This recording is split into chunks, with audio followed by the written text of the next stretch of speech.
ibinida ng Paris, France ang kanilang mga paraan para gawing healthy at ligtas ang kanilang syudad. Magbabalita si Joey Francisco. Inilibot ng host city ang mga delegado sa kanilang syudad. Ito ay para ipakita kung paano nila ginagawang mas healthy at ligtas ang Paris, France. Walkable city pa rin ang Paris. Meron pa mga pollution detectors para masigurong maganda ang air quality ng syudad. Tuloy din ang paglilinis sa River Seine. For me, it was an obsession, I wanted to transform the city, and I am very committed with ecological policies. We need to accelerate the transformation about bicycle lines, mobility, about cleaning the River Seine. It was so important for us to adapt the city to the climate change.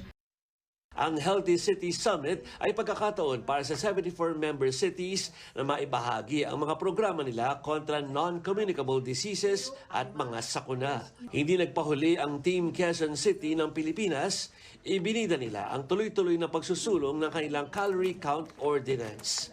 Phase 1 na nito sa Disyembre matapos mailabas ang IRR nito. Nakakatuwa kasi kahit yung small, yung mga exempted sa yung mga small, medium enterprises ay nag-uumpisa ng magsubok maglagay. Yung maliliit na stores ng coffee shops, nakita na namin na merong naglalagay na sila ng calorie labeling. Hindi sila yung una, hindi sila yung phase 1, pero trying na to at least have calorie labels sa kanilang menu. Ikinatutuwa ng isang opisyal ng World Health Organization ang mga health programs sa Southeast Asia kasama ang Pilipinas. And we have a very strong collaboration both with Bangkok and Manila on all of these issues.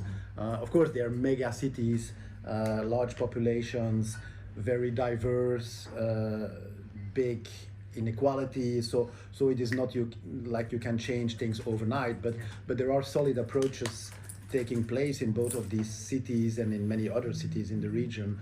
Ngayong taon, kinilala ang mga polisiya ng Cordoba, Argentina, Fortaleza, Brazil at Greater Manchester, UK dahil sa maraming buhay ang nailigtas. And I want to thank the teams from those cities and everyone here for the work you do every day.